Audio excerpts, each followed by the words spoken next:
In the beginning, God created the heavens and the earth. Now the earth was formless and empty. Darkness was over the surface of the deep, and the Spirit of God was hovering over the waters. And God said, "Let there be light," and there was light. God saw that the light was good, and he separated the light from the darkness. God called the light day, and the darkness he called night. And there was evening, and there was morning, the first day.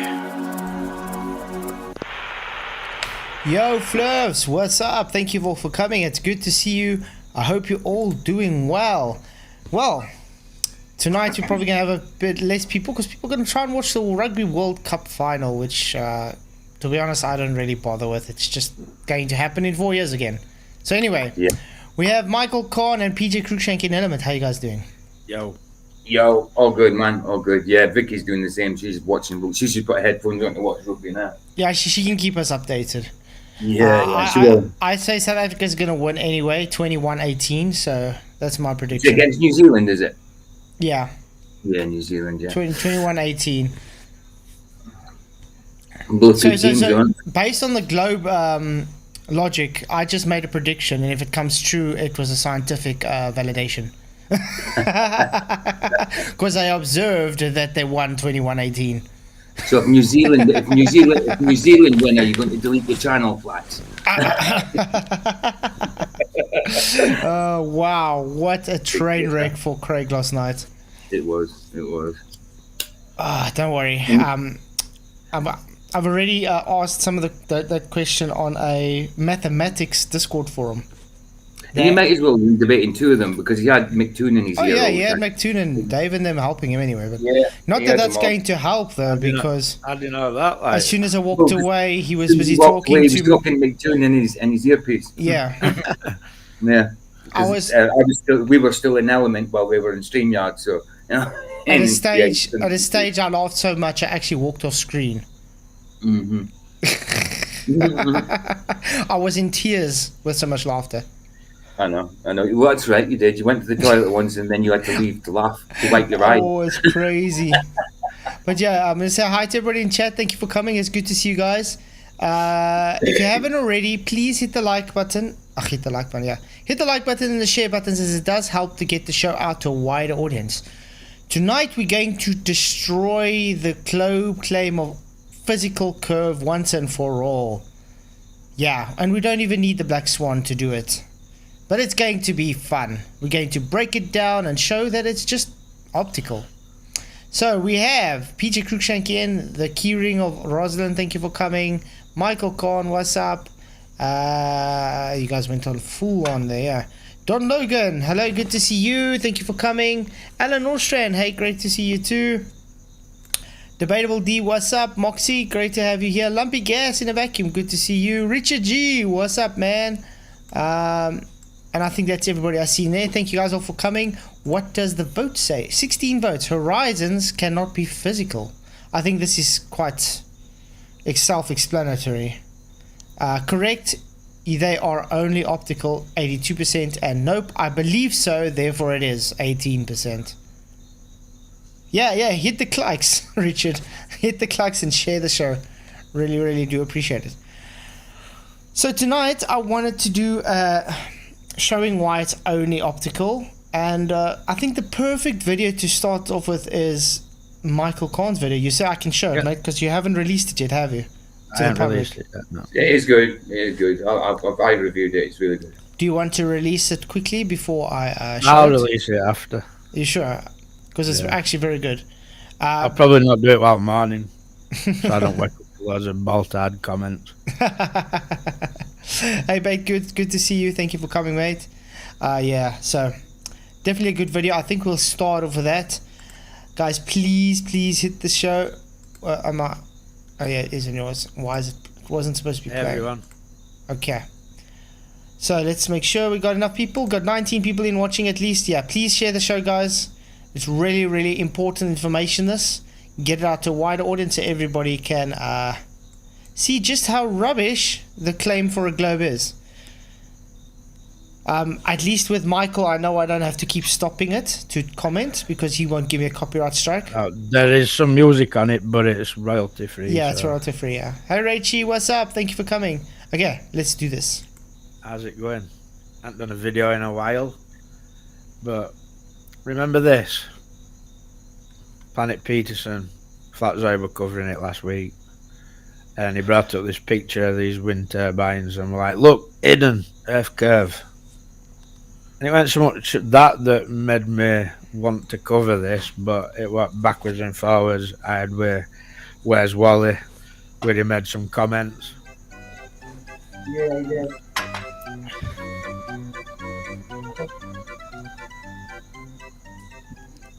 And it was arrogant attitude. Arrogant prick. To this Wally that drove me to do this, you know, telling me what's what I can see and what I can't see in my own country when I go on holiday every. Okay, I'm gonna have to pause. Yeah, Where's Wally is. He sticks his nose everywhere. And I think you've also seen that, Michael. Where's Wally? Yeah. He's just everywhere. He's trying his uttermost best to stick his nose in everything and just, I don't know, claim victory with everything. But the guy's such an idiot. Yeah, I ain't got. His name's really apt, isn't it? It's apt for him. I mean, it's appropriate for him. Wally. He's just an idiot. Like, there's no words for it. Is you know, somebody who's seriously indoctrinated, suffering from serious cog dis. Yeah. Doing his best to try and I don't really know. Yeah, exactly. Hey, Jeff Gassett, good to see you, mate. Yes, Rachie, optical, not optional. Yeah, but exactly. But Planet Peterson, that guy. Oh, notice Planet Peterson still runs away from me, guys. But I do see now and then he still has so-called debates. Another debate day he said him versus 5 flat earthers, and I go look at those flat earthers again. It's exactly like that other guys that know nothing. I think it's all scripted with that guy. Yeah, I've often wondered whether a lot like some of these people you see Toon debating and that never heard of them. It's like, do they just get somebody just to act like they're some flat earth or something? Because the things they come up with, you're like, no, dude, why you're literally pushing things that we don't say.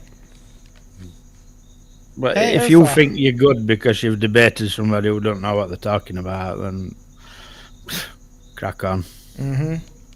Here at the coast, I can see a wind farm, and I observe them with my camera. And this is just an optical effect. That we know there's no Earth curve. We know there's no globe. Yeah. But it's just arrogance of Wally and his indoctrination, and you know, so up himself. You know. So I thought I'd cover this. I've got my own observation from a wind farm in Skegness on East Coast. Similar effect. Look like they're hidden, but I'm going to show you how that's just an optical effect. So let's have a look at my own footage and we'll go from there. This is footage from Skegness Beach looking at Lane and Inner Dowsing Wind Farm, and then behind that there's Lincolnshire Wind Farm. I gotta stop you there, Michael. Why is it so out of focus? What's wrong with you, Michael? I'm just joking. Because I was literally sat on beach having a few beers with Beth. Who is Just in that boat, like, now I get it. This is the beer vision. This is beer vision. Yeah, I was going to say you give the camera a few beers as well. Or just Vaseline on the lens just to make the effect. Yeah. I've just noticed the boat, that's all. So I was rushing to get it out. I weren't particular thinking about making this video when I was filming that footage. Like, I've had it for a while. I'm just joking, man. Yeah, you do get it in focus though. So okay. I'll just play it to a decent spot where I can take a screenshot so you can see the supposed hidden turbine. And also pay attention to where rig is, because that'll give some diet. I'm going to have to go and see a speech therapist. How many times do I say Sorry, it's substantiation. Substation, sorry, yeah, substation. we'll call it a rig, it's a substation, not a rig. Yeah, because it's good that the thing is with these globe trolls, you have to be so pedantic on what you say, because if you just say the wrong word, even pronounce it wrong, then they got issues with it. It's like this. Yeah, I don't expect any globe. I expect them all to be saying, "Oh, you're wrong. You've done something wrong." Blah blah blah. I'm not interested. I don't do it for them sort of people. I do it for people who might come across it and look at it and think, "Oh yeah, that's interesting." Mm-hmm. Exactly. Idea of direction.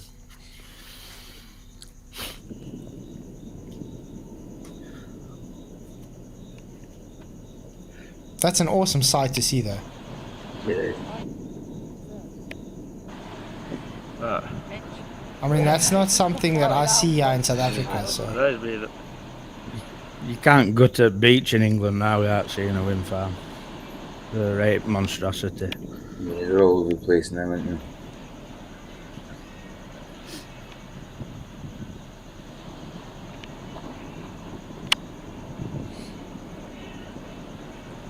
And you see, this is the issue. The guys say, "Oh, you see those turbines at down at the back there? They're going over a curve." Woohoo. Yeah. In the meantime, they don't understand what's going on. This is why I love this video so much. You can explain why it's not. Screenshot. The thing is, even the ones that look like they're of a curve, if you look, they're still following like a linear perspective. Exactly. Yeah. Line, you know. Mm-hmm. False. But I love the way you handled this. Because how it's usually done is, you should see this with the curve. You've done it in the opposite direction. Yeah, that's This right. is what you shouldn't see with the curve. Exactly. That's what I said to him. Like, it. yeah. So this is what I love about it. You've totally taken it a 180.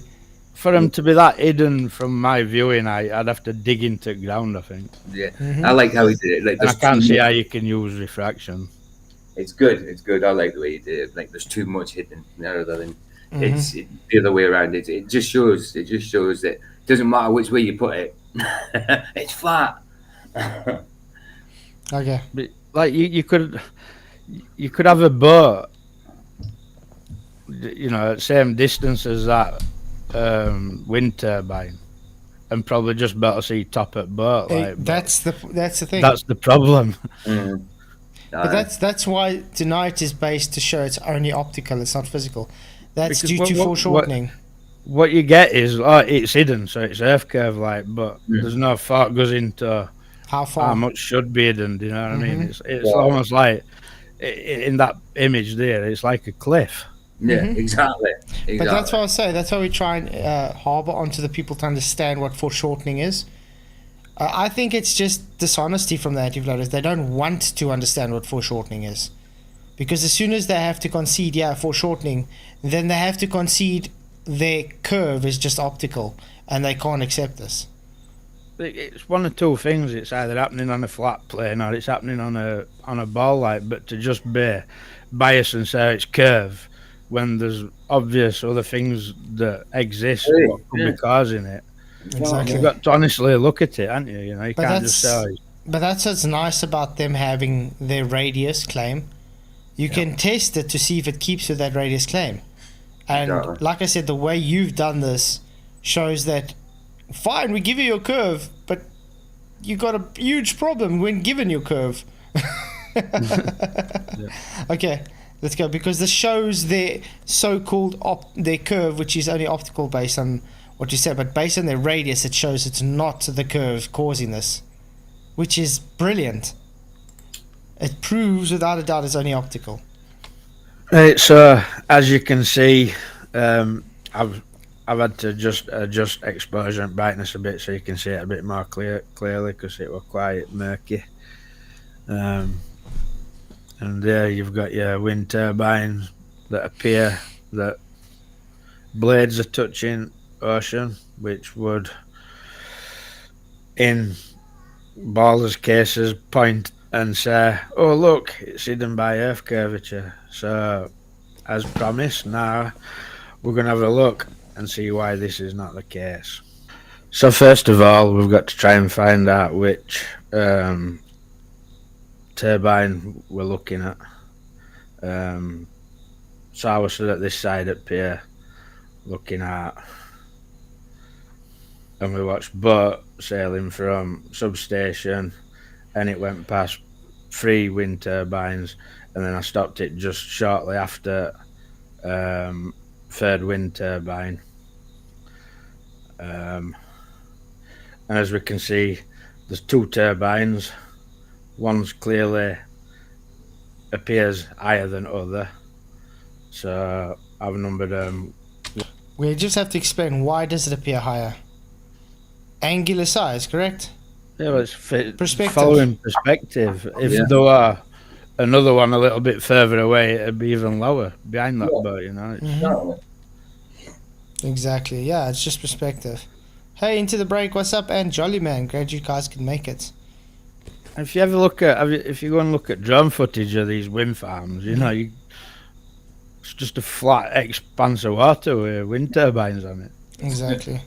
And sometimes if you, I've got a picture on my phone. I don't know if I'll be able to find it in time for sure, but it's looking at the entire wind farm, but from obviously we're phone, so it looks like it's miles away, but they all look same height.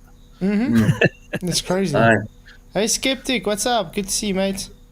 So yeah, it's crazy. One, But I mean, this is what the globe will see. They say, "Oh, look, Michael's proving Earth curve. He's showing the number 2 turbine going down below the curve." Yeah, that's good. That's why I like the way you've done it. I love I like it. the way you've done I this. love it. This is Because gonna they'll be saying brilliant. that, and then, do you know what I mean? Come to the conclusion, it's like, oh, there's too much hidden. You know what I mean? Ah. in red and 2 in blue. So we're looking at number 1 in red and number 2 in blue. The blue being the furthest one away. Number 2. Blue being the furthest one away, hence it appears lower than turbine number 1. So we'll be using this one. So now we need to work out how far away that wind turbine is from me viewing it at beach. So we know, because like I said, pay attention to it, substation is. We Imagine know if we're I were looking a at teacher, I'd Lincolnshire put you wind. to sleep. Sorry? Nah, Nah, man. Imagine if I were a teacher, I'd put you to sleep. You just start rapping. That'll be fine. But guys, this is very important information, so that's why I suggest people pay attention and really watch this and understand what's going on here.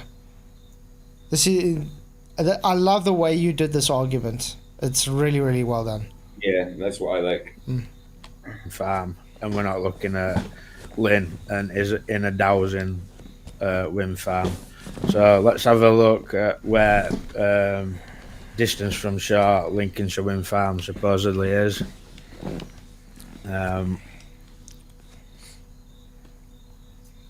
So Lincolnshire wind farm is distance from shore 8 kilometres or 5 miles. So we know this starts at 5 miles, but obviously that wind turbine's not at 5 miles, so we need to work out how much further than 5 miles we're looking at to that turbine. So if we go back to this, it tells you with a spacing of approximately 500 meters. So we've got 5 miles plus 1, 2, 3, 4. 4 times 500 is 2,000 meters. 2,000 meters in miles is 1.24 miles. So we're looking at a distance of 6.24 miles to that furthest wind turbine. So if it appears that blades are touching surface at ocean, then we need to know how much of that turbine's hidden. This is what And I I want you guys to found- listen. Listen to this, guys. I found this study by University of Leeds. It's called Offshore Wind Farms Could Be More Risky for Organics Than Previously Thought. It's an environmental study on impact of wind farms on wildlife.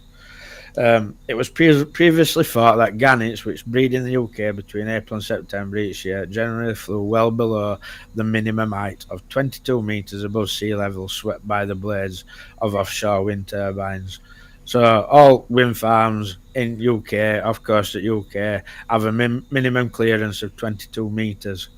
So for them wind turbine blades, that furthest wind turbine, to look like they're touching the surface, they need to be hidden by 22 metres. So 22 metres is 72.1785 feet. So we've all been told, haven't we, that, you know, it's been measured accurately, this globe, for thousands of years, and it's got a set radius of 3959.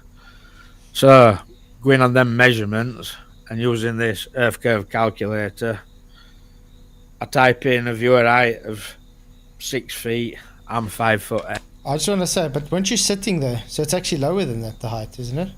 No, I was stood up. Oh, you stood up. Okay. So I mean, I like you've rounded them up higher as well. You know what I mean? The males and to help them out, you've actually helped them out a bit. You gave an extra few miles. The only way you can swing it is by pushing that furthest wind turbine further away. But somebody'd have to prove that it's further than what I'd say. And this is where it goes, oh, look at the calculator's using. It hasn't got refraction. Don't worry, it's going to get to that too. I were filming freehand. I weren't using a tripod, so I've rounded it up to 6 feet. And I've also rounded distance to furthest wind turbine to 7 miles. It should be 6.124, I think, if I remember correctly. And it tells us that there should be a target hidden height of 10.6723 feet. Now we've got 72 feet of hidden turbine. That's 61 feet of extra Earth curve. This. Did you guys hear that? 61 feet of extra hidden Earth curve. I think that's what you said. 61 feet. Yep. Yeah. So too much curve then. Refraction is Mega not going curve. to. Yeah, mega curve. mega curve. Yeah, we live on a basketball. Oh, it's crazy. That's insane. Brilliant, Michael. Brilliant. Yeah. Wind turbines appearing to be hidden by Earth curve. It's a load of rubbish. There's no such thing as Earth curve. We don't live on a globe. Earth's a flat plane, and these are optical effects. Refraction, as globers claim, it lifts things up. No, it don't. Yeah, you see, we've shown this so many times. Sky Free, Yep. guys, please do go visit Sky Free's channel and subscribe if you haven't. I mean, I have this on my background and on my thing as well. Look what happens when they actually bring refraction into the mix. It doesn't take curve away. It actually causes the Earth curve.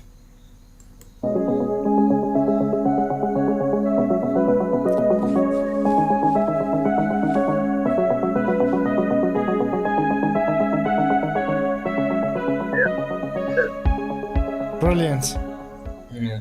Refraction makes things sink. Yeah. This is all optical, nothing to do with Earth curve whatsoever. Your globe predicts nothing that matches reality. Globe's a complete joke. Busted. Busted. I love this Busted. part. I love this part.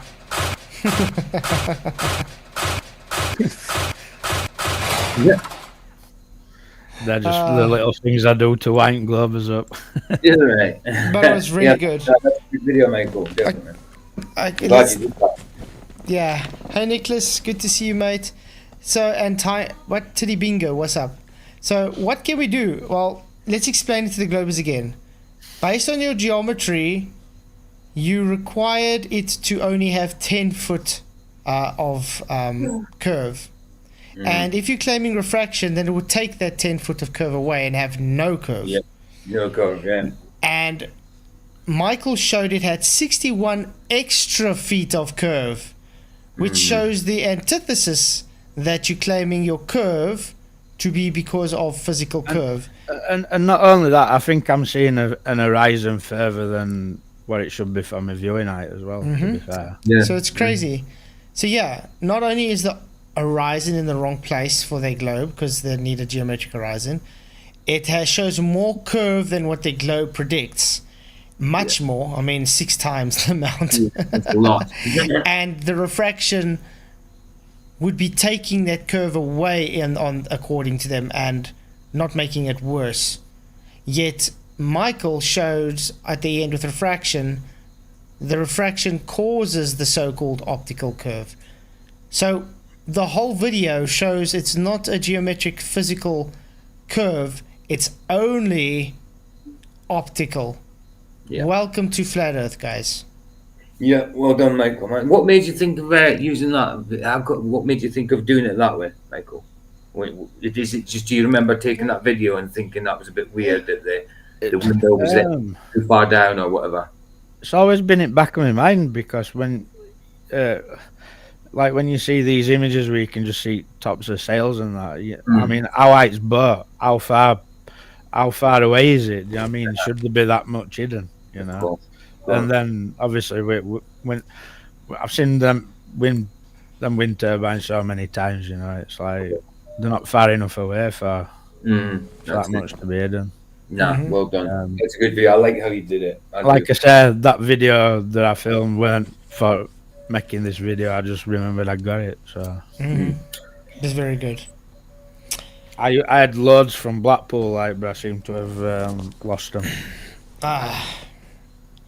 But yeah, see this. I think this is what I like. Show me the globes that really go out and do observations and demonstrations and things. They don't. But when they do, they take a little photo or video like the beach and say, "Oh, you see, it's Earth curve," not actually looking into it. They don't understand what's going on. It's really crazy. Okay, and it, I think I was there 4 days when I filmed For just that. $67. Every day it looks You can make different as when you look at them. Gosh. You know what I mean? exactly. Now, why is it set like I set this to a certain? You can't get rid of your adverts on YouTube now. No, but can I've you? already set all these things to a certain time and everything, and but yeah, let me just. I want to get to it. Just okay. This is where I want to go. The beloved photographer they want to get to. Have they been messaging him? Man? They haven't. Yeah, they have been messaging him. Mostly, where's Wally and Ruhov? And that negative, whatever, troll sock account. Hey, it's a man. Good to see you, mate. What's going on? So anyway, I want you guys to listen to what he's saying. I'm going to obviously change his playback speed because we don't want problems. He'll be striking you. You'll watch. Okay. So just listen to this, guys. Listen what he's going to say quickly. Okay? Ooh. Okay, I might have to make it a bit... One of the greatest myths, maybe even the greatest myth in photography, is that focal length influences perspective, i.e. the compression and expansion of a scene. That was the claim this guy made. What was the claim he just made? One of the biggest myths is focal length influences perspective. It changes the compression and expansion of a scene. He's trying to debunk this. Hence why he did this whole thing with Shiana that we were talking about, okay? Yeah. Where he debunked himself. Because when we showed, when he zoomed it in, If we crop into the 12mm version and compare it to the 200mm version, compare we it. can see that the two perspectives are indeed the same. So There we go. Saying it's the same. Now this is what we analyzed, and you can see even in the picture alone there is compression. Okay? Wow. Not only is she thinner, but her proportions are a bit out. But yes, from top to bottom her crop is 75%. There's nothing wrong with that. But compared to the back of the background, which he was ignoring, I mean, you can clearly see everything else has changed. But anyway, you heard the claim. That's all I wanted to make. Now we can go to, I think before I do this with Dave McKeegan's one. Oh yeah, the no difference photographs from last night. Don't worry, I did an analysis of it in different ways just for the Globies. Because, You know what I mean? because I've only blind got to- Craig, yeah. Sorry, carry on. Because Craig is blind and says there's no difference. So Yeah, I've only just got to grips with the focal length thing. But and last night, even I could tell that the one on the right was the higher focal length. you can see it. I mean, Yeah. I told him which one it was without. I literally looked at the photo and said, "Okay, this one's got the higher focal length." How would Yeah. I know that if they looked identical? Exactly. It's crazy. But anyway, the claim is it doesn't. Let's see. What is lens compression in photography? This is from iPhotography. They do courses and everything. They definitely know what they're talking about as well. You're probably familiar with the photos where the backgrounds look really blurred and the subject nice and sharp. It creates a separation between foreground and background. But how is this achieved? With a shallow depth of field, I hear you say yes. But do you know you could capture shots with the same look using any aperture size? Ooh. Okay. All you need to do is use a lens with a longer focal length to achieve what photographers call lens compression. I'll explain what lens compression is, what equipment you'll need, and how to compose your shots. So we've already got a citation that shows him wrong. We've got his own video showing him wrong. And now we've got, I've got multiple citations, by the way. I can go on and on and on. So, let's look at this. This is a 30mm, 130mm. You can see it has, the focal length has magnified the image, correct? But it's given a foreshortening effect. Let's look at the distances there compared to the distances. Look how closer this bush looks closer to the bridge there compared to there. Yeah. It looks much higher. Obviously, we can't say, okay, was he standing exactly the same place, blah, blah, blah, because never said. But the point is, there's definitely compression. Let's read on. Lens compression is the idea that when you use a telephoto focal length above 100mm, anything in the background will appear larger and compressed closer to the foreground. Uh-oh. As you move the camera further away from your subject, you will usually zoom back into your subject to make it larger in the frame. Hey, SM Vemsensen, thank you for coming. Good to see you.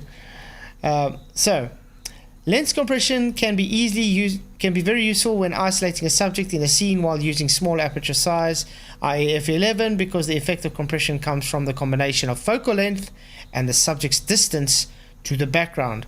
This is the one thing I want to say. Remember last night I asked Dave McKeegan, do this again, but at a further distance so it will be more apparent. Because this was very close. So it's very, very minimal distortion difference. So that is exactly, Rachie, it's foreshortening. Focal length causes foreshortening effect because of the magnification. So we'll get to this one with Dave McKeegan anyway, but I'm showing Dave McKeegan based on this was actually, I don't know if it was intentionally disingenuous, where he didn't really take it at a far distance, because him as a photographer knows you have to be at a certain the further you are away, the more apparent the effect will be. So yeah. Anyway, that was the citation one. Let's go to another one. Lens compression in photography. From Finding the Universe. How changing focal length changes the photo. Lens compression photography. Okay, have you ever wondered how photographers are able to make subjects seem so close to objects in the background? Perhaps you've seen photos of the moon that are impossibly big against the skyline and thought it must be photoshopped. Can I just Yeah. make a comment? Yeah. So we've got this guy in chat claiming to be a pro photographer. Yeah. You go to his channel and there's no photographs. Yeah, Yeah, very why weird. don't you have focus if you're broke? Don't worry, I don't care what that guy says. We got on screen multiple citations from multiple, how can I put this? Very, I think, credited photographers, and they give photography courses and everything. I think I will trust them on this subject, and yes, I can validate this by using a camera yourself with different focal length, and you get the same results. This has been a very well-known effect to happen when changing focal lengths.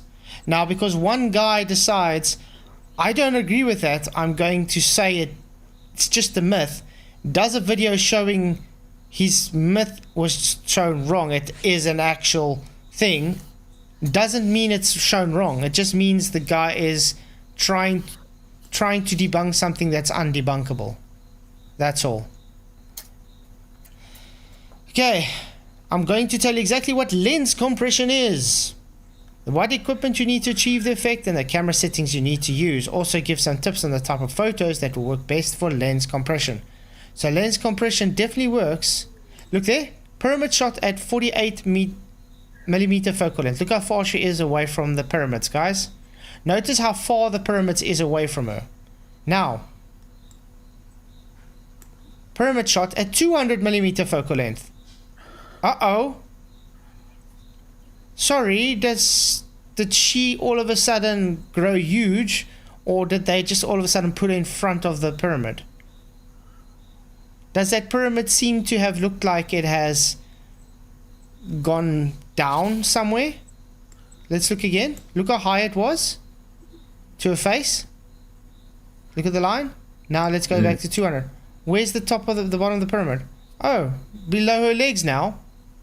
This is called foreshortening, guys.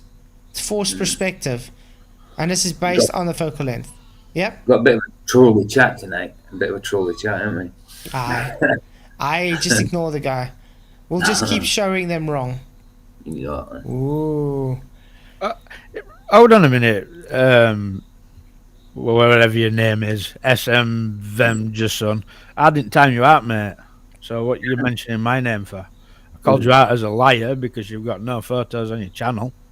I think if you were a professional photographer, you'd have some pictures on your channel, mate. That's a fair thing to say. Exactly. Well, he's timed him out for 10 minutes. Anyway, so we got here the 35 millimeter focal length. I want you to pay attention with this head to the shoulder of this guy and the distances. Look what happens when a guy changes the focal length. Oh, yeah. Look at that. See the difference? Yep. Yep. He looks further away with a 90 millimeter. Look how close he looks at the 35 millimeter. You see? It gives a different effect. So yes, you do get compression of a scene.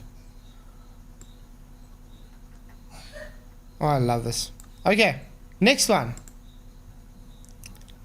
What is lens compression? From SLR Lounge. Beautiful, awesome lens is that, by the way. The quick tutorial I'm going to teach you on about lens compression. Many of you may have heard of lens compression, but did you know lens compression is actually a type of distortion? Ooh, that's right. Lens compression is essentially the phenomenon of background elements appearing larger than they actually are. Hence the scene becomes distorted since those background elements appear closer and larger than they actually are in real life. But because this is distorted doesn't mean it's a bad thing. In fact, lens compression can be used for create awesome compositional choices that wouldn't be possible otherwise.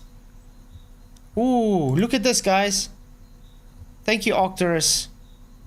Tell me where the flat earther hurt you. Empty. It won't be a flat earther going to Ellemnet. Yeah. No. Nah. Shame, mate. Don Logan, Flatzoid, can you write this compression thing out? I'm struggling with it. What do you mean write it out? It's simple. When you change the focal length, it changes the depth of field and it changes the plane of focus. So what happens is it magnifies the subject to the background, which causes the background to enlarge, which means that foreshortening effect. So the object is looking at a different distance. There we go. Hey Darwin, thank you for coming. Darwin T, it's the distance that causes foreshortening, not the focal length. It's a stereoscope photo with a wide angle lens of the telephoto lens, enlarged while angular photo and section of the wide angle. Yeah, you do know changing a lens changes the distance. It's called a 200 millimeter. Let's say to compare to a 16 millimeter. Sorry guys, last time I checked, the 200 millimeter is larger, has more distance, correct, than a 16 millimeter. Weird.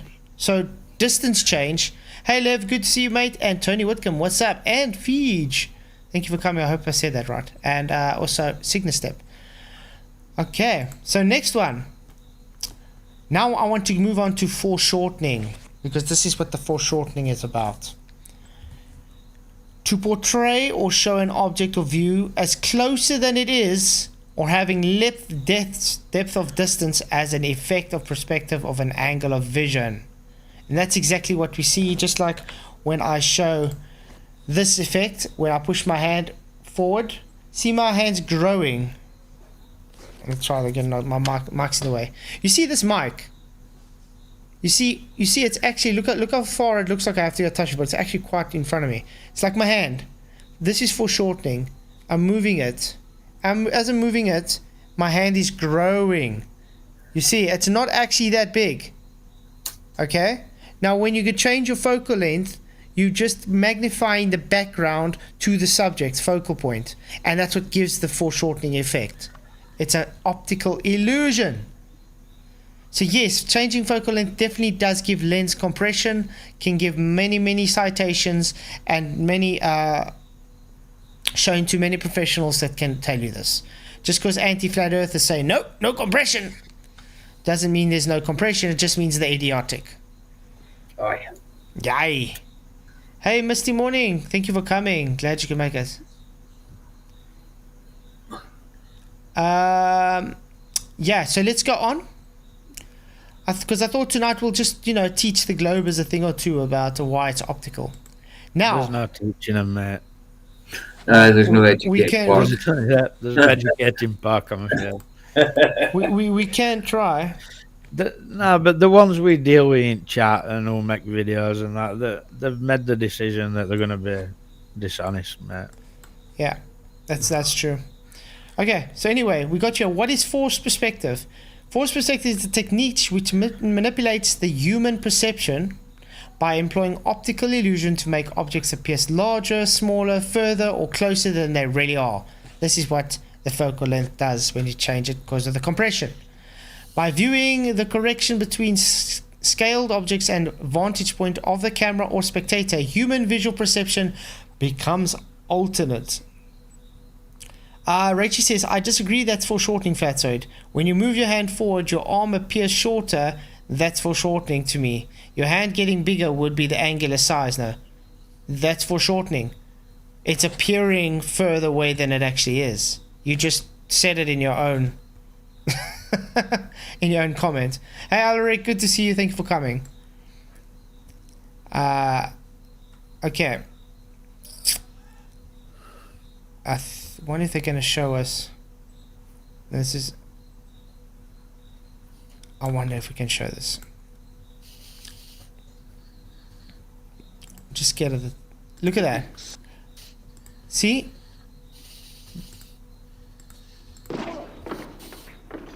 See, he looks bigger than he was because of the forced perspective, foreshortening. Look again. See how big he looks compared to them, guys? Do you know how this is done? He's closer and they are on a stage that's a bit lower than him and further away. So then it gives the appearance that he's larger than them. Let's see if they're going to show it here. It's a very old Hollywood technique. Please show it. Please show it.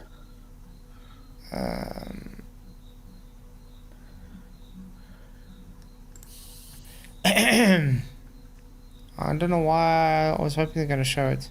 Because then it makes the people look small and makes him look big. Because he's closer and a bit higher. then they look smaller than him, and it gives the effect that he's a giant and they little elves. I don't know if you've ever seen that illusion room. You know when they walk to the one corner and they look huge, Yeah. and yeah. then walk to the other corner they look small. Yeah. Yeah. It's that kind of effect.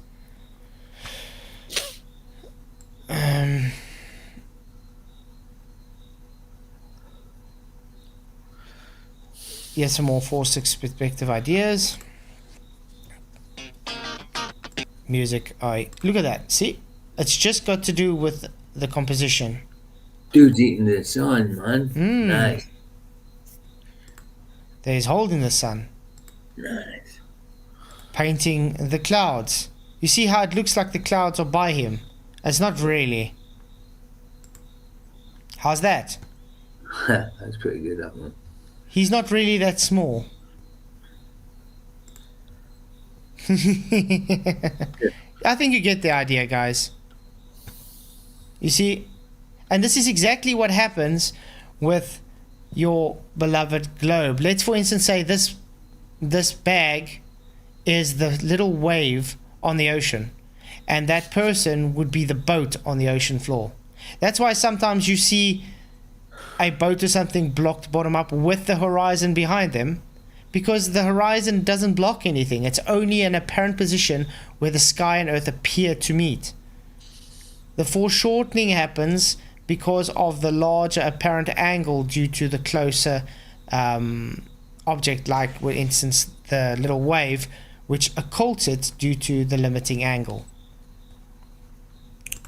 And then just some more forced perspective ideas, you know, look like you're stomping on them, and you know, all that not normal stuff, you know. There we go. It's just very simple stuff. I think everybody's understood that. You want us to move on to Mr. Dave McKeegan The vegan. and his car. Wagon. In his car. Okay, Michael, you didn't watch this last night, so you don't know what's going on here. This was actually so funny. Mm-hmm. How did Dave McKeegan come into mix? It's his photograph, It's his photo. but Craig used it. Remember, Craig wanted to have the discussion with me, the debate, and this was his try to get you, I got you kind of moment, you know, because you probably saw my latest with the focal length argument, which you just displayed tonight. What's up, Spuddy? And what happened is I was bringing my argument up, rebuttal about that focal length changing, you know, causing compression, which causes the foreshortening effect, which makes it an optical curve. And he's like, no, I asked, did you watch? He says, no, I didn't watch it, blah, blah, blah. And then immediately brought up a comment in that guy's video from Wally. Where's Wally? And then this photo. How do you have this on hand if you've never watched it? Really weird stuff. But this is the photo, okay? So this is the original photo he showed me. I just took a screenshot and put it here. You can clearly see... Okay, I'm not going to say anything. Michael, which one would you say is the larger focal length there, just by looking at this? It's on a tripod, same camera, it just changed the lens. Just by looking at it. Yeah. One on left. This one? Yeah. What would you say is that? The larger focal length? The larger. No, that's the smaller. Is it? Yeah, that's the larger. Remember what you say, what happens is, look how enlarged it makes the background towards the subject. The subject's the car. And then it forces everything towards to like it looks like it's going down. Can you see everything that looks like it's going down in the right? Well, anyway, I called him out on this. He asked me and I told him, okay, it's the one on the right. Obviously I got that right. Now, he says I should layer them on top of each other. So that's exactly what I did. I laid them on top of each other, and I'm going to change the opacity. Okay. You can clearly see there's a difference, correct? Yeah. Okay. Now he says, no, you should press them on exactly together, you know. But before we do that, I'm doing this again, how it was just layered on top of each other, didn't change sizes or anything. I put different reference points. This green line for the bottom of the table of that the black part, the red line for the bottom of the table, yellow line for the top of the table, the green where the tire is on the table, the yellow for the back of the table, the blue for there on that window line there, and this pink for this top piece of this light bar behind, and the white is the two edges of the car. What do you think is going to happen when I change the opacity? Uh-oh. It's from larger to smaller. Smaller to larger. Smaller to larger length. Smaller focal length to larger. You can definitely see there's a difference. Yeah, there is a difference. Definitely. Okay? Now, I went and took it and I totally superimposed both focal lengths perfectly onto one another. As close together as you could. What's up, Godzilla? Good to see you, mate. Thank you for coming. And Glenn Sells, what's up? Now look what happens when I change the opacity. Obviously, I did the contrast a bit so you can see the difference. You can see. Can you see any difference? It's difficult to see now because I've changed the size of them both. But now we take that same one and I've just placed the reference lines exactly the same again. What's going to happen? Do you see the differences how it's moving away? It still moves. It still has compression. The car stays exactly the same, but the rest of the surroundings change. Why? Because the focal plane is on the subject, which would be the car. The background has foreshortening effect thanks to the focal length change. It magnifies compression in the scene. Thank you very much, Dave McKeegan. So you were either ignorant in not understanding your photography lenses, or you were just being deceptive and trying to deceive your gullible audience. So what is it? You get to choose. And I think that's all I really wanted to present tonight, to show it's optical based on that. I do have one more thing which we're probably going to get to with Lumpy. Lumpy Gas and Vacuum has a video. But that will just be based on the geometry of the globe. But yeah, what do you guys have to say about that? Yeah, man, there's definitely, I like I said, I noticed that last night. There's definitely a difference split in them cars. I mean, and I think as well, he didn't do it he didn't do it from a far distance, did he? Just so there wouldn't be too much distortion. Do you know what I mean? But yeah, you can definitely see the starts of distortion there. They're not all the same proportions and that. There's a drop to it as well, you know. Yeah, I noticed it last night, definitely. Exactly, and just them saying no, I don't see a difference doesn't mean there's no difference. I just showed on screen there's definitely a difference, and I'm gonna say this again to Dave McKeegan, and I would like everybody to go and comment to Dave McKeegan on his latest video, or any video, and just say Flatzoid did a stream on Imagination Curve, and he's got a thing for you, a challenge for you. The challenge is do this thing with the car again, but take it at a further distance, and you would see it will have a greater impact. The illusion will be much more apparent. So yeah, it's quite sad that you think people just say, oh, because you're not a photographer, you don't know what's going on. Weird. I don't have to be a photographer to call bullshit out. I'm sorry, but that's just how it is.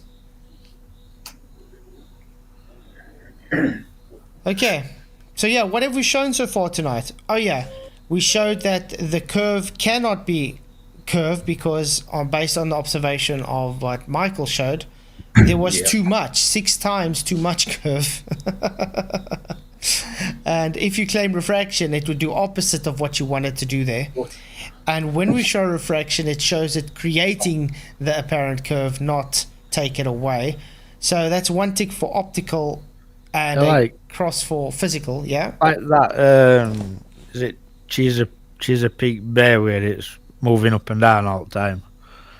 Chesapeake Bay, yeah. I'd expect same thing to be happening, you know, with that wind turbine. Yeah, in Chesapeake Bay, like you Some say, days exactly. it'd be more hidden than other days. Mm-hmm. But I mean, it's the same issue they have with Lake Pontchartrain. They're not supposed to see the curve they're claiming there. No, there's way too much. Way too much. It's crazy, but I mean, that's why I say even soundly. You'd have to be dealing with a smaller ball. Exactly, that's the whole thing. It changes their radius completely, and they don't get it. There's too much curve for their globe there, and when you put refraction into the mix, it's supposed to make it flatter. So when they claim refraction, there's always refraction. So it makes it even worse for their argument. Yep. Yeah, I liked it. That was a good video. It's crazy.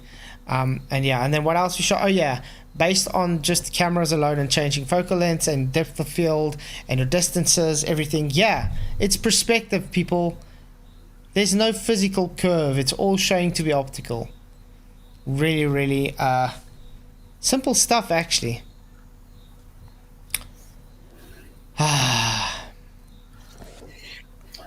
Absolutely. By the way, guys, I got a link above if you guys want to come into Ellemnet and chat, present your stuff. Wasn't there a Glober said he wanted to come present Earth evidence tonight? Was that? He was in chat earlier. Michael still told him, "Well, come and present your." He says there's a lot of evidence for Earth curve. Oh, okay. Well, Yeah. the links as well. Claiming all these photographs of curved horizon, even though we weren't talking about horizon. And yeah, exactly. Not specifically. You know what I mean? Talking about curve in general. Yeah, exactly. There was one. Vicky says South Africa are winning at halftime. What's the score? And what's the score? 12-6. 12-6. Like I said, they're gonna win 21-18. Watch. Ooh, you're still New in. Zealand lost their captain to a red card. Oh, Yeah, you could still get that score. yeah. New Zealand are a player down. Okay. So yeah, guys, that's very simple. Now we can move on to the geometry again, because we're gonna show lumpy gas in a vacuum. We did a video a while back, and it shows that when you do your geometric measurements, it can't have a curved adjacent, which is very simple. Okay, yes, this is SolidWorks, and yes, this is a diagram of how a sextant would have to work. Okay, let's try and do this quick. This is the angle achieved by using the dip correction and the position, and here's an angle. Now, two things about the globe kind is, yes, smart dimension is clicked over here, and we are going to try to dimension this and that. Nope, it won't let me. Cancel, said fail. All right, and then the other claim is that this is where the angle's coming from. Well, look at this. This is wrong. It's not that. Angle's totally wrong, yeah. Very simple, guys. SolidWorks shows you can't have a curved adjacent to have your angle measurement. And yet the globe wants you to have this curved adjacent. Yeah, they want it. Straight lines and angles, man. No good for curved surfaces. I'm sorry. Yeah, of course not. Oh, I see the people in chat are going crazy at it. I see the trolls are keeping you guys busy. Yeah, tonight, yeah, they've been out a bit tonight, yeah. Do you like that, Spud? It's the remnants of last night, isn't it? That's what it is. Yep. I just want to say, guys, thanks again for all my Patreon supporters and all the people that support me backstage. You guys are really awesome. I don't give you guys enough shout outs. Sorry I haven't made any video today. I was so tired. I only went to sleep at like 3 this morning. I woke up at 6 for work, so I'm feeling it. Yeah, it catches up. It definitely catches up here. But yeah, it's good to be here, guys. Okay, let's see what else we can discuss. Oh yeah, I don't know if they have come back to me on Discord with the mathematical thing that they asked me to ask last night. I want to see. I'm just quickly checking on chat. free math tutoring. Have they answered me yet? No, they haven't answered me. It's still waiting because they're sleeping. So yeah, guys, I've asked them on the math. It's a whole free math tutoring Discord. So it's a whole bunch of different mathematical professors and stuff which are able to answer questions which are specifically based on math and geometry and all that. So I did ask. I'm going to wait for their reply, and I'm going to ask actual university mathematicians as well. So Craig, poor guy, he doesn't know what's in for him. I know, promising to delete, get other channels. But didn't you hear now? He says it was a joke. Aww. Yeah, because why would he say now it's a joke if he was so certain about it? Really weird. Yeah. So much so that he wanted you to stake your channel as well, you know what I mean? Yeah, exactly. Why must I state my channel? I don't know. I don't need to say I want to get rid of my channel. I like my channel, thank you. I appreciate all you people here. Correction, whose channel? What do you mean? I'm boss, remember? It's my channel. Hey, speaking of your channel, when am I getting my pay? I still haven't got my first paycheck. Right. You're not never. We're about 6 months behind now. What is it? Annual pay? Hey, I've been going on 4 years with this channel. What's going on? I haven't got paid. Is it maybe decadal? Are you going to give me money every decade? Yeah, really. That's crazy. But yeah, guys. It's not weekly or monthly, it's neverly. It's neverly. So yeah, guys, at the end of the day, we've shown it just to be optical, not physical. What else can we search, guys? What's new? I see everybody's there by merciless death of terrestrial refraction. Oh, they're talking about terrestrial refraction. Oh, the first day that we signed up for Monday. Oh, Monday.com. No, I'm not sponsored by Monday.com. The refraction, C is the... One thing I still want to know, you see he's got the refractive index. That's got to do with Snell's law. Okay? Now, why don't they have Snell's law in their refraction? But they want to base it on Fermat's principle, which is only the point to point of light, which still requires Snell's law, which means you still require two mediums. Yeah. Speed of light, and epsilon is the speed of light in said medium. And this is the same slide I had above. All right. It's not a, don't worry about it. We already proved it's optical, keyring. I have yet to see you come prove it's physical. Has anybody had evidence from this guy prove it's physical? I haven't seen any. Not yet. But everything we've been showing shows it to be optical. I don't understand what he's talking about, because the imaginary part is thinking that it's curvature. Exactly. That is the imaginary part. Yeah, he doesn't get it. It's crazy. It's just, that's the index of refraction. Now, I'm going to do the same thing again, just in a different pictorial. Here we got Snell's law. I want you to focus on what I have highlighted.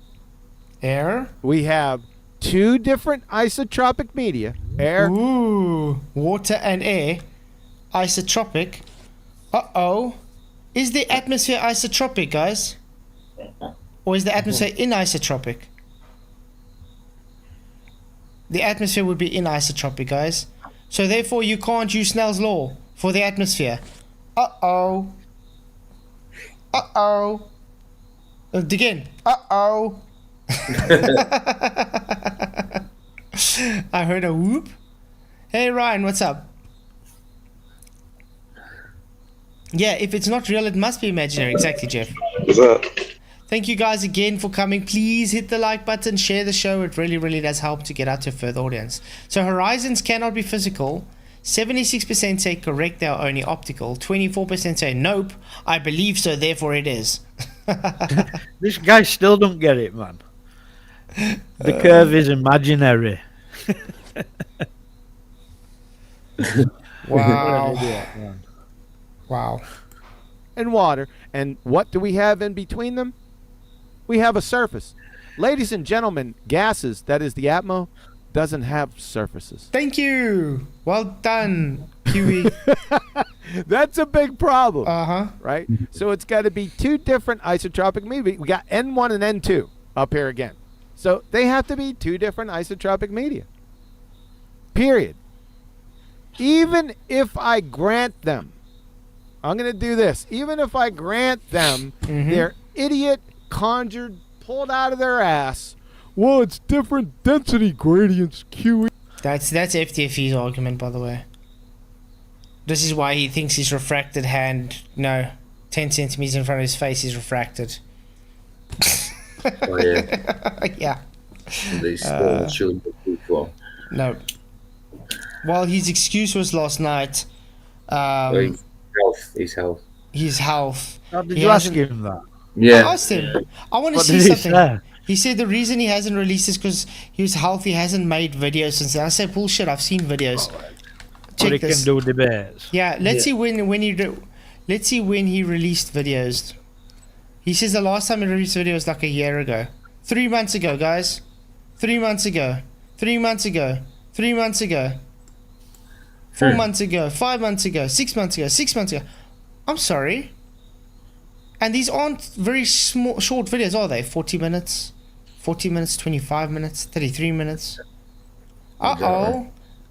How much times did we catch him lying last night on stream?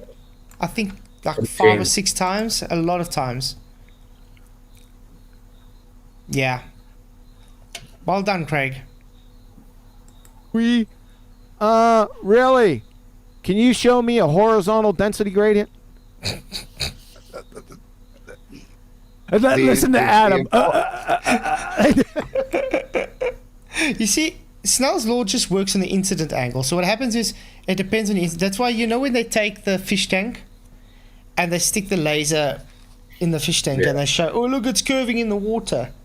If you had to change the incident angle of that laser light, it would change the way the light is also moving through.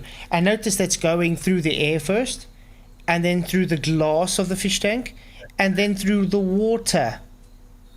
Whole bunch of mediums with different surfaces having the incident angle and refracted angle changed. We don't live in water, by the way, guys. We don't. No. Unless you're from Atlantis, then you don't live in water. It's a change in the incidental angle, okay, at surface boundary. Yes. Surface boundary between the two different medium. Surface boundary of the two medium. Yeah? Yes, sir. There is no surface boundary in one medium's varying gradient. Exactly. Surface boundary. Yes. That's number one. And number two, you guys, these guys have lost the plot. They can't even. Formica is freaking blushing. But it's very simple. I mean, I've been talking about this for how long ago? It's crazy. As soon as they evoke refraction, they don't have refraction to evoke. It's actually very simple. They don't have refraction to evoke. Refraction is. No, because their terrestrial refraction, quote unquote, changes their radius value. It's Walter Bislin, correct?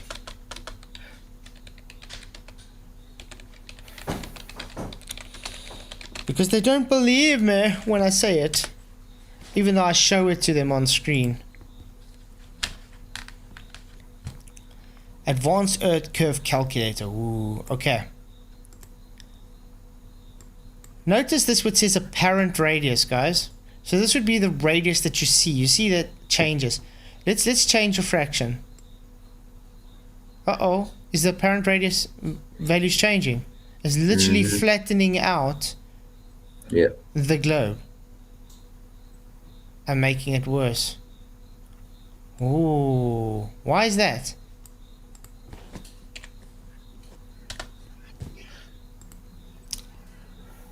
So, let's go look at what they actually say about refraction. Note, values marked with are not dependent on refraction in reality. So what does that say? So anything that's got this sign means it doesn't depend on refraction in the reality. Let's see what has those signs. The marked values show the apparent values if refraction is not 0. So in other words, it's optical, correct? Right. Aye. Sure. Let's see which has that. The hidden angle has that. So it's not physical. Hidden angles are not physical, guys. According to Uh-oh. That is Vicky. What was that? She's got the headphones on listening to rugby, ain't she? She's somebody must have got a penalty or something. I don't know. Or how about the drop angle shows it's not physical because it's got the star. Refraction angle shows it's not physical because the angular size shows it's not physical. Yeah, it's crazy. Okay, let's carry on reading.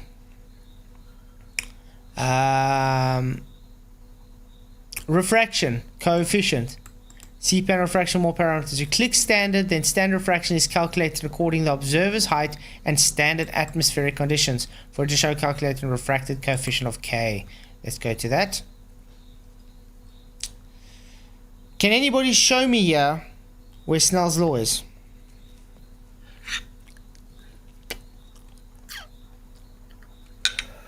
I do see radius and then radius of curved light ray. Sorry, light doesn't curve. Light travels in straight lines.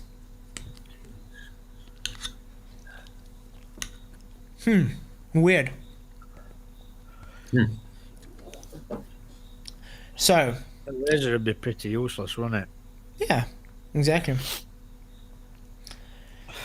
So let's put this way: a standard value of the coefficient is used in survey. Another frequently used assumes the ray of light radius of 7/6r correspond to the coefficient of refraction factor 7/6r. The difference is small in altitude determination of distance of 1,000 meters.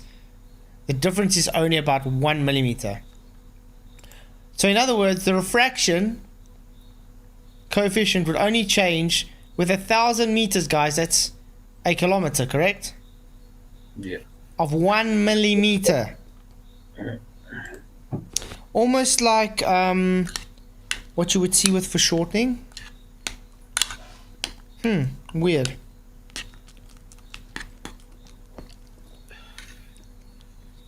Okay. Let's see. I'm still waiting to see if there's any actual refraction here. Radius of Earth is pushed a lot though.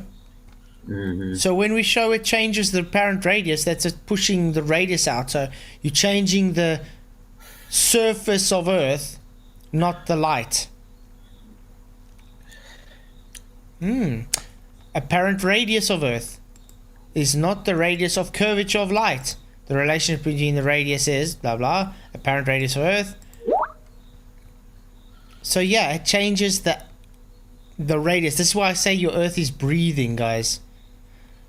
So when you want to go to Walter Bislett and say, "Oh, you see refraction, terrestrial refraction," yeah, it's no refraction of light. It's literally changing the radius of your Earth. It's a breathing Earth.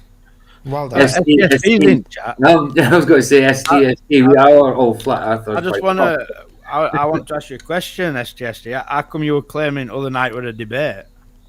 Yeah. It wasn't Because I thought it was just a chat and it was your idea to chat and we were just chatting. So why have you been telling people that it was a debate? Yeah, and the thing is, of all, he says he versed like, 3 or 5 plus flat earthers apparently. Yeah. Weird. Sort of dishonest, eh? A little bit. It's a wee bit.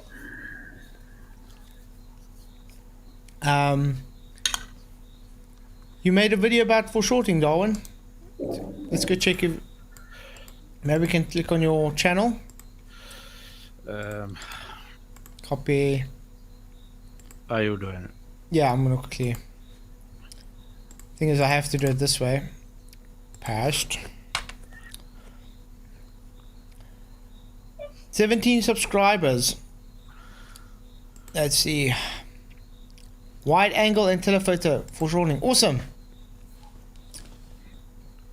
Have they answered me yet? No, they haven't answered me. It's still waiting because they're sleeping. So yeah, guys, I've asked them on the math. It's a whole free math tutoring Discord. So it's a whole bunch of different mathematical professors and stuff which are able to answer questions which are specifically based on math and geometry and all that. So I did ask. I'm going to wait for their reply, and I'm going to ask actual university mathematicians as well. So Craig, poor guy, he doesn't know what's in for him. I know, promising to delete other channels. But didn't you hear now? He says it was a joke. Aww. Yeah, because why would he say now it's a joke if he was so certain about it? Really weird. What were a joke? Yeah. What were a joke?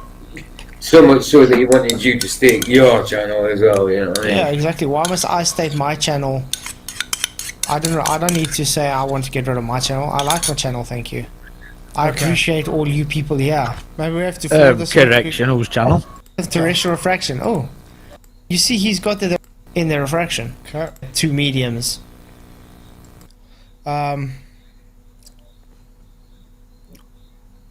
Oh, is he got it overlaid, or is he overlaying it? Okay, he's overlaying it now. Cool. Okay.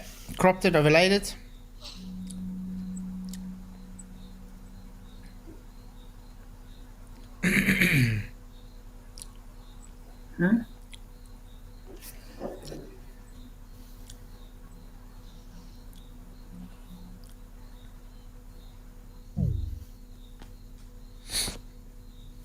Hey, Tapered Bodies, good to see you.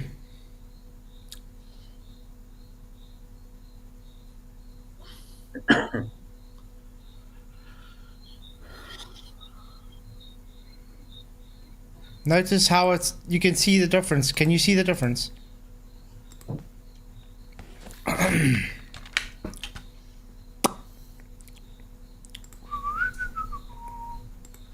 Let's do it in here. Yeah, background looks closer, doesn't it? Look, I'm going to show you now. File new. Thank you, dude, for doing this, because this is exactly what I want Dave McKeegan to do. Yeah, there we go. Okay, let's quickly.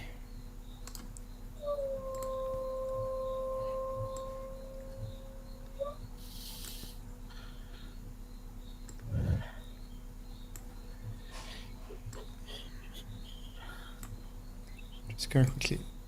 Oh, sorry. Gonna get this set up to there. Okay, enter. Okay, that's the one. Back to the video. Play. Change the opacity again. There we go. Screenshots.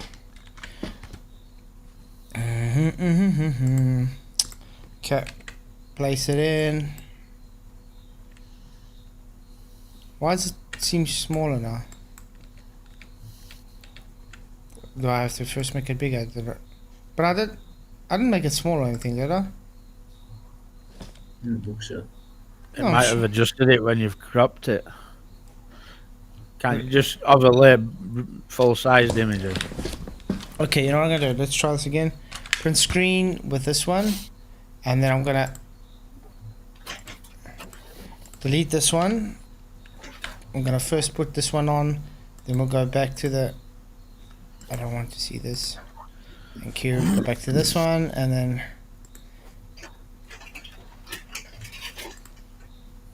Okay, there we go. Print screen. By the way, guys, everybody that's coming, thank you for coming. Really appreciate it. Good to see you guys all coming. Why does one look bigger than the other? See there? And I just literally copied and pasted.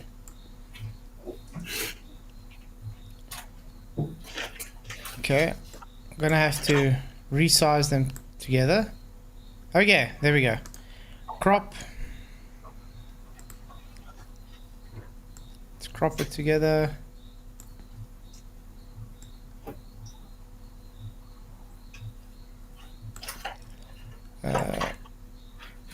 At least we had some rain today, but very little bit, and then it went away. That made a change. It's banging it down as we speak. Is it? Where you at? You're not here yet. Right. For hours. Okay. I want to show you something.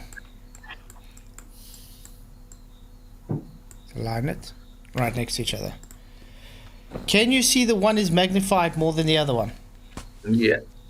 Look at the size difference. You can see it's compressed differently. Yeah. Definitely a difference. I'm lying it perfectly on top of... Sorry? You can tell looking at tires. Yeah, everything is different. Look, the compression... Even when he shows it on his screen here. Look at the difference. Look at that. You can see it. You can see even the lens there changes. The compression changes. Look. The one looks more up. The one looks more down. Look at it. It pushes out more. Pushes in more. You even can see. This looks higher. Look at the. I'm gonna put my mouse here. Okay. Look when he changes it. Look how high the grass is gonna go. When he goes to the next stream. Okay, go now. Okay, we're gonna have to do it again. Okay, now let's pause it. This is where my mouse is, guys. Now, watch when he changes through. There you go. Look, it's gone higher. Lower. Higher. Lower. Higher. Mouse, come on. See, there's my mouse on the 1 point. You saw that. So, thank you, man. I really appreciate it. I'm going to subscribe to you just to keep in touch with you. But thanks, Darwin, for making my point. There's compression.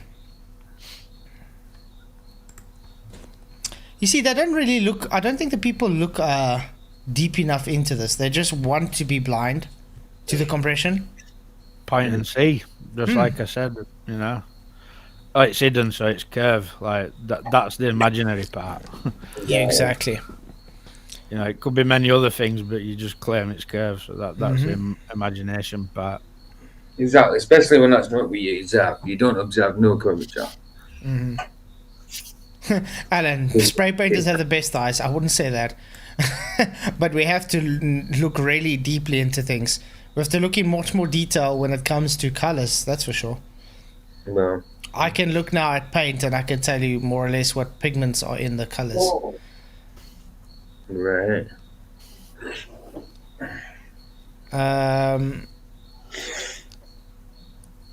See what I'm saying? Look at the excuses. The curing of resin. Those differences are just due to teen movements of camera when adjusting it.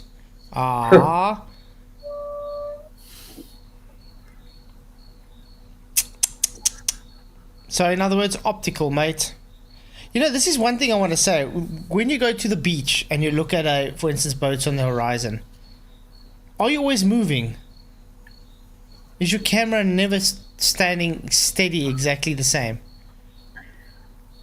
No, definitely not. No, of course not. The point of the matter is it shows compression. And we can show compression all the time, and it's going to show this the whole time. Just because you say no and try and make excuses doesn't mean there's not compression. What else can we look at, guys? Should we look at more foreshortening? I don't know. Or how about lens compression?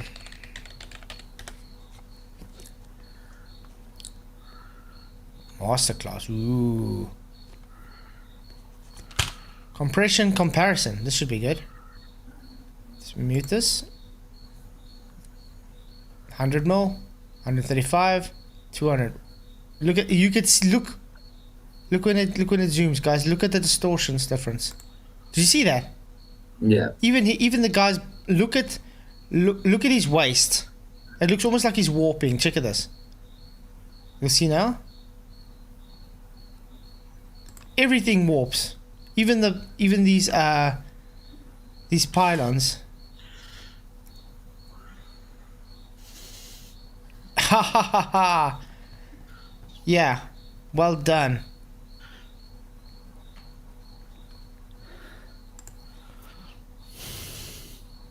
Lens compression. Do you agree? Let's see.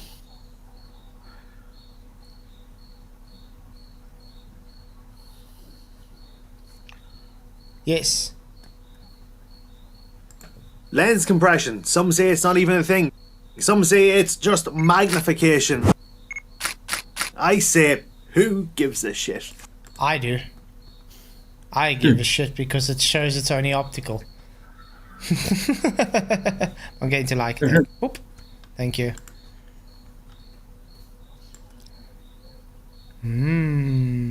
What is lens compression?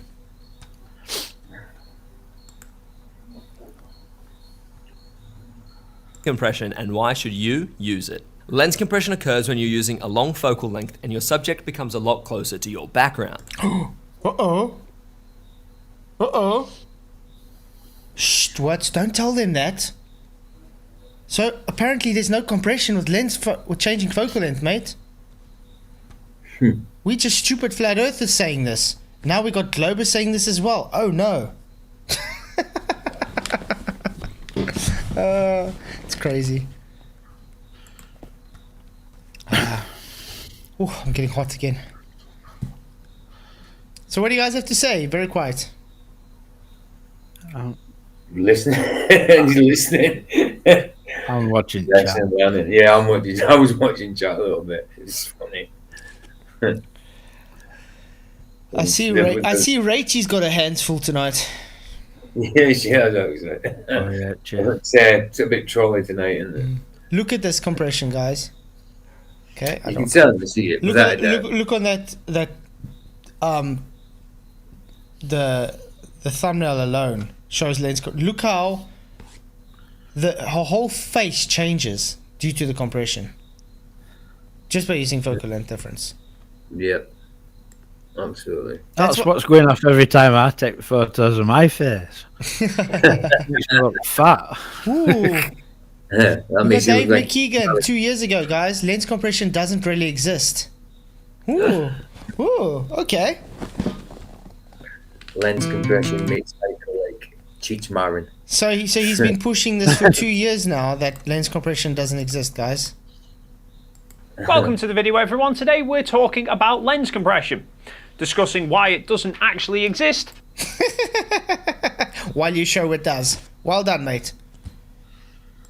And also why that doesn't actually matter. The theory of lens compression is that using a longer focal length lens gives you a more flattering portrait look and also can make your background appear bigger. Sorry, compression then. You just debunked your own self. Well done. Oh. So when it appeared, How long ago was that? 2 years ago, and 2 he's years still wearing ago. that same t-shirt. What a scruff. He is quite a scruff, to be honest. Which is true. But look at his hair and stuff. It's not like he even tries to do his hair. I don't know. And he's always full of dog hair.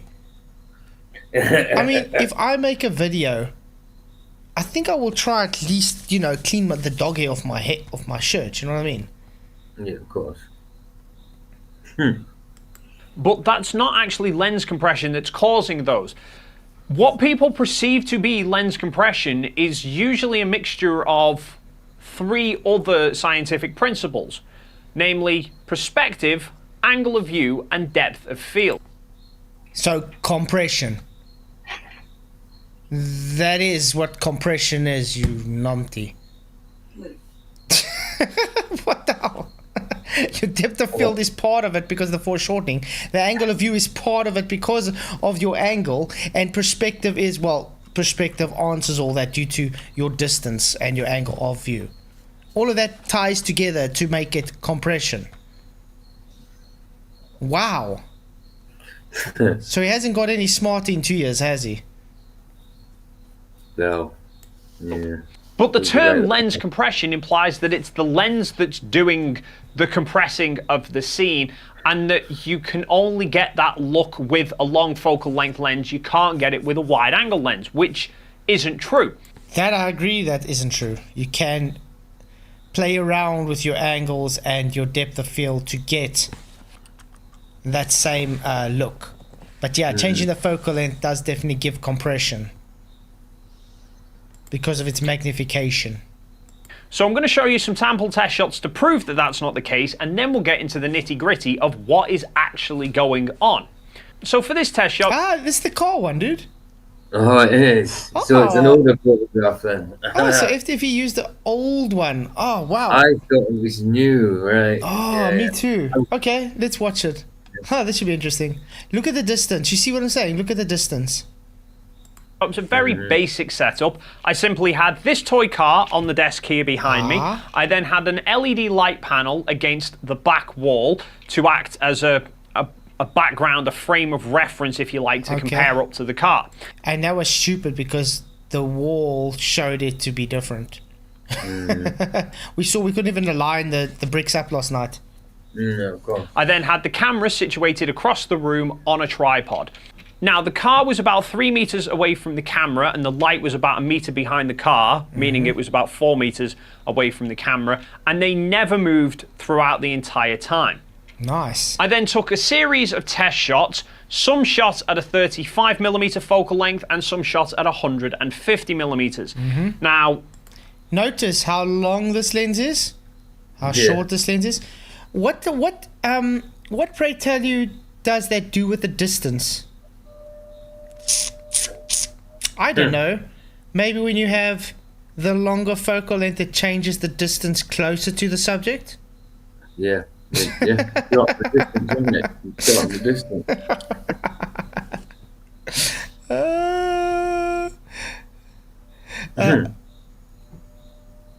Kieran says, out of interest, is there any pro photographers that agree with your definition?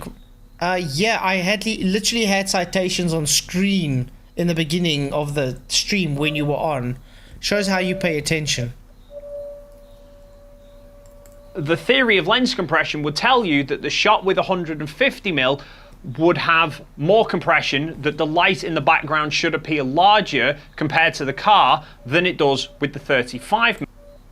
Yeah, if you had a larger distance, not just 3 meters away, you'd see more apparent change. So that's what I said. This is actually, I don't know, willfully ignorant. He's being dishonest, or he's just doesn't know distance makes a difference. So if he did the same thing again now, let's say 20 meters away, he would have a much larger percentage difference of compression compared to what it is now 3 meters away. Cool. Well, here are the two sample test shots, and obviously straight away the first thing you notice is that the angle of view that you get from the 35mm is much wider, so you can see a lot more of the room. Yeah, well done. But if we crop into the 35mm shot so that the car now appears to be the same size on the screen as the 150mm test shot, you will notice the light in the background is identical in both shots. Nope. You can clearly see it's lower. Clearly see everything is lower. You can see this is fatter than that one as well. So the subject has become bigger. The subject has become fatter, you could say. Well, how can I put that word? But everything in the background has, how can I put it, almost look like it's dropped. And I don't know, has depth to it. You know what I mean? It's the same relative size compared to the car, and it's no more or less out of focus either. So what is actually going on here? Firstly, let's tackle the perspective argument. Ellen, he is blind. Probably. Now, perspective is how we perceive things. It's how an object will appear to the viewer depending on how we're looking at it. For example, take the 35mm lens. If I hold it here, it appears to be this big. If I move it back here, it now appears to be much smaller. So, perspective, well done. If I move it much closer towards you, it now appears to be much bigger. Now, if you had that same lens back there again, would this further closer one be occulting it because of its angular size? So in other words, foreshortening. Well done. The physical size of the lens hasn't changed, but your perception of it has, because the distance that you're viewing it from is constantly changing. But that's just the viewer to one object. If you then factor in another object and say the 150mm lens is significantly larger than the 35, but if I put this all the way back here and I move the 35mm all the way up here, the 35mm now appears to be bigger than the 150. Yeah. He's just literally fighting against... He doesn't realize this because he probably didn't do any, flat earth stuff then. Yeah. Dave McKeegan, tell us again how your curve is physical.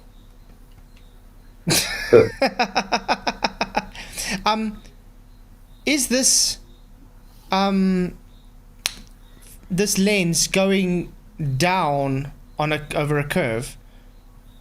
It's just debunked Blackpool Swan anyway, hasn't it? Yes, exactly. That's so sick. I'm gonna actually like this video. Well done. The first video I actually liked from Dave McKeegan. I actually should go look at some of his old stuff. I think there's a lot of stuff in there that's going to debunk what he claims these days. How long has he been doing it? He's had his channel for a while. I think at least 5 or 6 years. Okay. You all know it's actually not. So the distances between your camera, your subject, and the background can have a huge bearing on how big or small they appear relative to each other. The light panel in the background is actually physically bigger than the car in the foreground, but because the car is much closer, it appears larger than the light. Now, because we didn't move the camera when we changed the lenses over, the relative distances between the three objects remained consistent, so the relative perspectives remain the same as well. But you see, this is why I say he's got to do this at a further distance, then it would show the ratios more accurate. Remember, he's only at 3 meters away. Look at the size difference of those two lenses. Okay? You can fit like 3 of these lenses to make up that one lens. The distance is not 3 meters away anymore with this lens. No, it's closer. It's closer.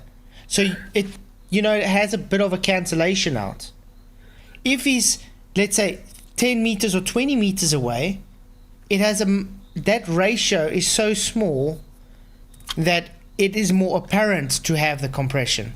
That's why I said this is either dishonesty or just ignorance. Which one is it? Yeah. And I don't think it's ignorance, so I think it's going to be dishonesty. The only difference is the angles of view. The 35mm is... Only difference is the angles of view. No, the lens is physically closer. It's longer. You're only 3 meters away. So if it's longer, you're not 3 meters away anymore. We've already established having a shorter focal length gives a wider field of view. Now, because it's producing a wider field of view, everything in the scene appears to be further away. So all of the objects appear to be smaller. But all the objects are still the same relative distances from each other. So even though everything appears to be smaller, everything gets smaller at a consistent rate.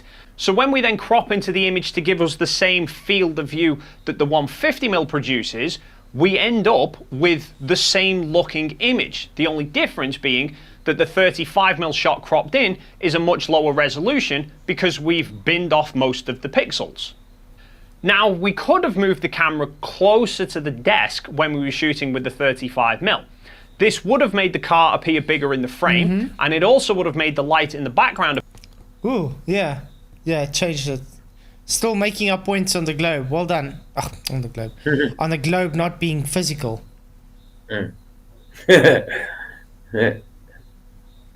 Everything is optical and is showing this clear as daylight. Thank you, McKeegan. So let's say we're standing on the beach and a boat is moving away. The distance between us and that boat is changing, but the distance between us and, let's say, that horizon is staying the same, correct? Yeah. So the proportions are changing relative to the moving subject. Uh-oh. Perspective appear bigger as well because we're also moving the camera closer towards the light. However, the relative distances between them would have then changed. As I've already mentioned, the camera and the light were around 4 meters apart, and the car was situated. No, you said 3 meters. Oh, the camera. Okay, and the light. Okay, yeah, you said the camera and the car was 3 meters apart. Correct. Okay. Situated 3/4 of the way towards the light. Now, had we moved the camera 2 meters further forward to get the car the same size in the frame, the camera would have moved 2 meters closer to both the car and the light. However, the relative distances would now mean that the car was sitting halfway between the light and the camera, so would now be relatively much closer to the camera than the light was. But that's perspective, not lens compression. Yeah, that's just perspective. Well done. But also note, if you were so close, that lens would almost be touching the table, where that one wouldn't. Doesn't matter what focal length lens you use, the perspective is based on how far away the subjects are compared to each other.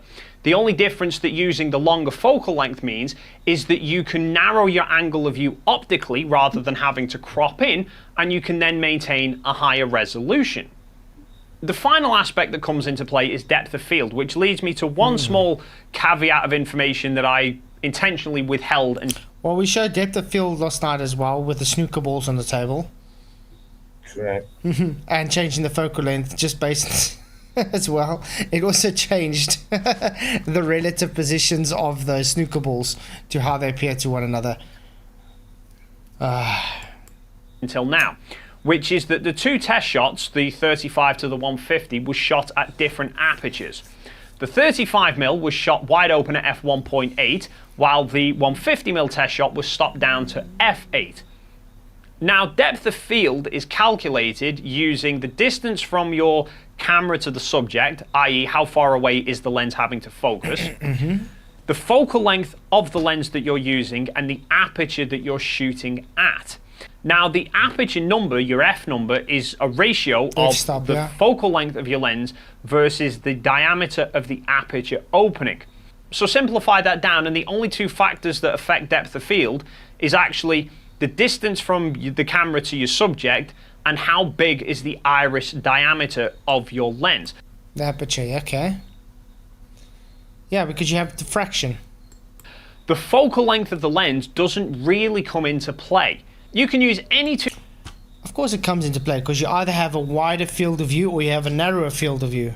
That narrower field of view based on this magnification gives a discrepancy based on your depth of field.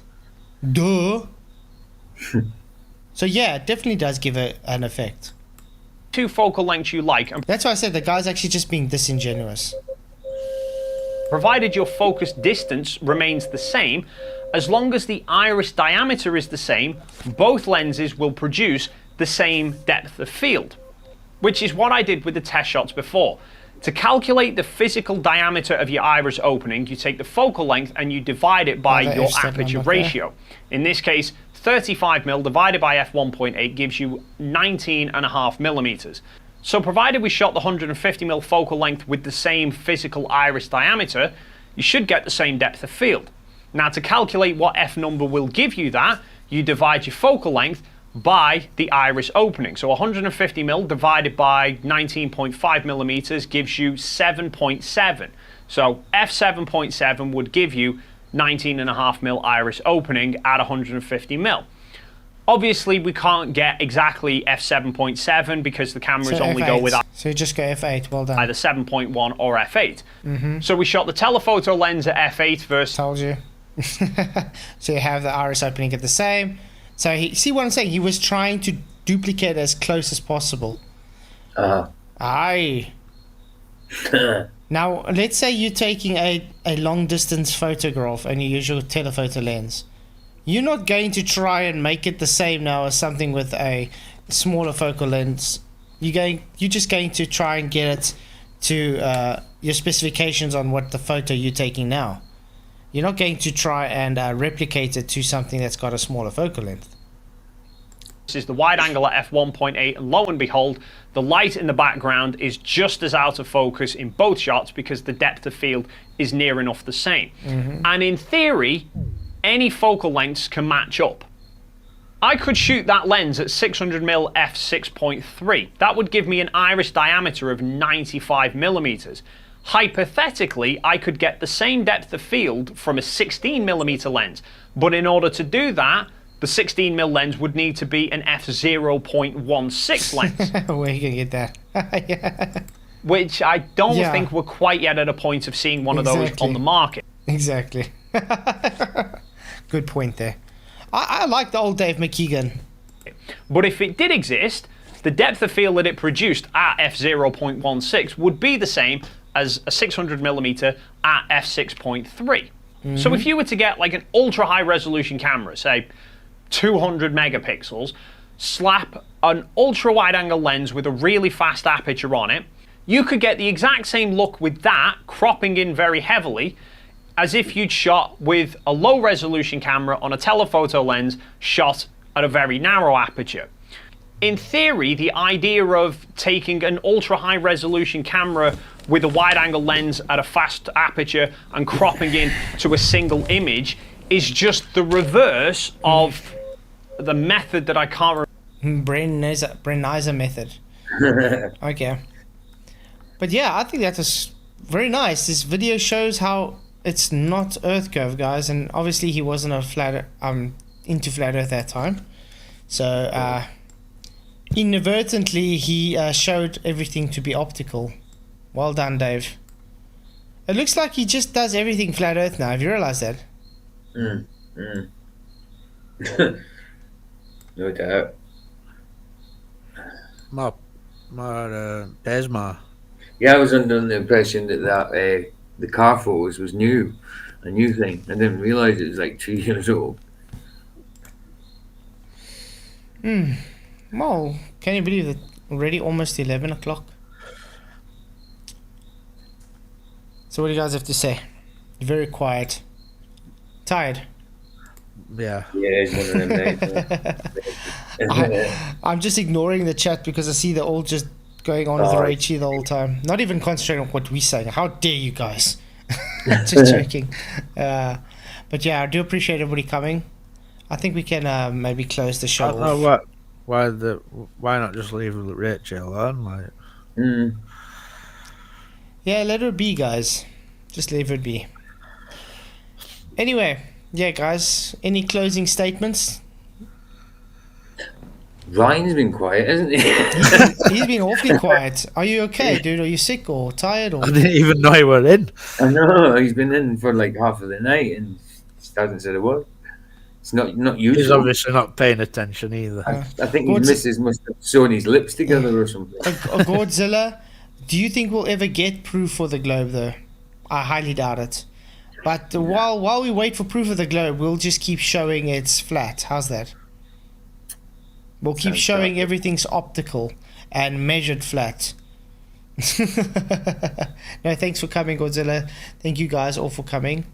I appreciate everybody being here. If you haven't hit the likes and shared the show, please do, guys. Really appreciate all the support. You guys are really, really awesome. Sorry, I'm just coughing. That's why I'm not talking. Oh, there he is. Wow. Yeah. So, yeah. Tomorrow night we'll have another awesome show. You guys have any ideas you want to do tomorrow? Let me know. Because I do want to start doing some different stuff. I think I don't want to do the whole same stuff the whole time. Because I've realized it gets very repetitive. It does, yeah.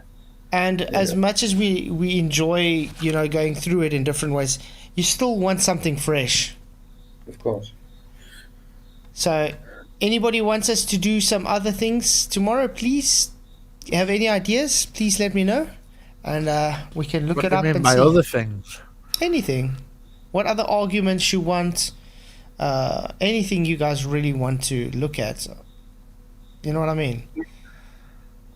We can even do the Israeli versus Palestine. It really doesn't matter as long as you guys whatever you guys want. I'm more than happy to do it. Hey, watch what you're doing with that Israel and Palestine. Oh yeah. Well, yeah, of course. Just now you'll be called an Islamophobe. Or a Zionist. Or whatever. Yeah, it's crazy. Yeah, guys, well, thanks for coming. Really appreciate it. Thank you for everybody that came. Thank you for sharing the show, hitting the likes, and just being part of this. I'll see you guys all tomorrow night for another epic show. And then many, many blessings. May the pressure be with you. Cheers, guys. The first day. The first day.